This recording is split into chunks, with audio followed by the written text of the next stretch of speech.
Paling saya rasa pelik, setiap kali saya tengok dekat CCTV, dia tanya dan dia sendiri yang jawab. Dia kata kalau orang buat khianat dekat dia, saya bagi satu peluang je. Kalau tak, orang tu akan cepat mati. Saya macam, ya Allah, dah lah Iqbal pelik, bibik pun pelik.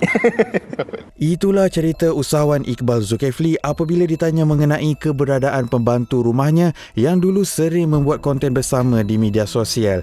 Kata Iqbal, pembantu tersebut telah ditamatkan kontraknya pada Oktober tahun lalu kerana didakwa terlibat unsur syirik. Alamak, betul ke tu? Tak mahu buat apa-apa spekulasi, jom kita dengar sendiri cerita Iqbal tentang perkara itu. Pada bulan 8 saya ambil, bulan 10 tu dah keluar dah. Sebenarnya pembantu rumah tu bagus, menjaga semua kerja rajin semua. Cuma satu perkara yang agak sulit sebab dia ada satu kepercayaan pada macam bomoh macam itulah kan. Setiap malam ada pakai tangkar dekat tangan, dekat pinggang dia tu, dia akan rendam dalam air dan dia kata ke mana saja dia pergi ada kakek yang ikut dia setiap masa. Paling saya rasa pelik, setiap kali saya tengok dekat CCTV, dia tanya dan dia sendiri yang jawab. Setiap masa dia ada ambil satu bekas tu, dia ambil macam skru tanpa dia sedar apa sampai bekas tu pecah. Jadi saya kata pelik ni, kadang-kadang dia gelak sendiri kan. Jadi saya rasa macam ini satu perkara yang tak boleh nak saya kontrol sebab benda ni tak normal. Dan dia pun bercerita kat saya setiap kali setiap tahun dia akan pergi ke kubur untuk ada majlis apa-apa macam tu lah. Ritual macam tu lah. Macam tu, dia di tempat pedalaman dan ada satu malam tu dia kata ada kakek dia datang tengok dia besar macam tu kan. Dia kata kalau orang buat khianat dekat dia, saya bagi satu peluang je. Kalau tak, orang tu akan cepat mati. Saya macam, ya Allah, dah lah Iqbal pelik, bibik pun pelik. So macam Iqbal sendiri, kita dapat lihat waktu dekat video Iqbal mengajar Bibi untuk solat dan sebagainya kan. So mungkin daripada situ Iqbal tak ada terasa macam mahu bawa Bibi ke berubat dan sebagainya untuk membuang kepercayaan tersebut ataupun macam mana? Tak ada masa lah saya untuk bawa semua dan itu kepercayaan yang sejak dia kecil lagi kan. Jadi tak ada masa dan saya takkan nak handle tu kan. Spender saya pun tak sempat basuh, saya nak pergi hajar dia pula kan.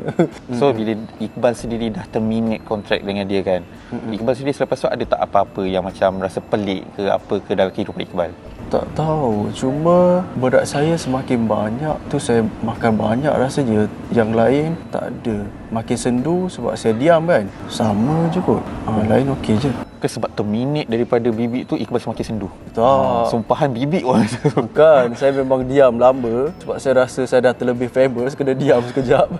Banyak kerja tak buat-buat kan. Jadi saya kena fokus untuk bisnes lah. Jadi kita ni bergurau kontroversi juga, tapi untuk bisnes kena fokus sebab bukan mudah kan. Tapi sekarang ni tengah fikir juga ni macam mana nak famous balik ni.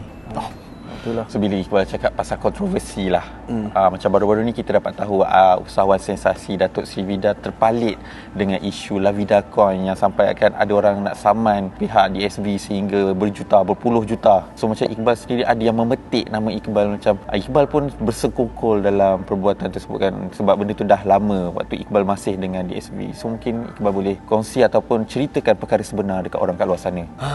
Benda ni saya tak nak bersuara sebenarnya, tapi memang di media sosial, bahkan daripada dulu bertahun bila saya pergi ke pasar raya semua, orang akan datang dekat saya, Iqbal pulangkan duit saya semua. Sejujurnya saya tak ada terlibat sedikit pun. Saya tak berani nak komen lebih sebab ini bukan bidang saya, dan terus terang saya kata saya tak ada terlibat langsung, dan tolonglah jangan tekan-tekan saya lagi. Saya tak pernah buat scammer apa. Saya jual beli macam biasa. Orang bagi duit, kita pun bagi barang. Efek dia pada bisnes saya, orang kata tak payahlah, Iqbal pun sama tu, bersekongkong dengan macam tu. Menyebut Iqbal ni dengan DSP ni macam ni.